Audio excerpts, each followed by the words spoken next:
நான் வந்து பார்த்தீங்கன்னா, நேத்து சண்டே அதுவும் தம்பி பாப்பாவ கூட்டிட்டு எங்க அம்மா வீட்டுக்கு தான் போனேன். அங்க போயிட்டு ரொம்பவே ஜாலியா விளையாடி என்ஜாய் பண்ணோம்.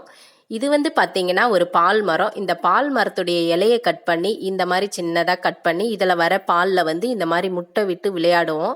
நாங்க சின்ன பிள்ளையா இருக்கும்போதெல்லாம் இந்த விளையாட்ட நெறைய விளையாடுவோம். இன்னைக்கு தம்பி பாப்பாவும் அதே இடத்துல அதே விளையாட்ட விளையாடுறத பார்க்கும்போது, மனசுக்கு அவ்வளோ ஒரு சந்தோஷமா இருக்கு. நான் மட்டும் இல்ல, பசங்களுமே ரொம்பவே ஹேப்பியா ஃபீல் பண்ணாங்க. இங்க வந்து பார்த்தீங்கன்னா, நம்ப வீட்ல வீட்டுக்குள்ளாரே வச்சு அடைப்பேன். வெளியில விடமாட்டேன். மெயின் ரோடா இருக்குன்னு சொல்லிட்டு. அம்மா வீட்டுக்கு போனேன்னா, எப்பவுமே இந்த மாரி ஃப்ரீயா விட்டுருவேன். அவங்க நல்லாவே ஜாலியா வெயிலுன்னு கூட பார்க்காம விளையாடுவாங்க.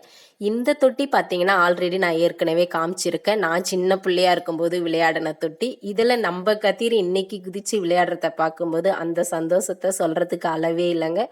அந்த அளவுக்கு சந்தோஷமா இருக்கு. கதிருமே ரொம்ப ஹேப்பியா என்ஜாய் பண்ணான். எப்படி குதிக்கிறான் பாருங்க.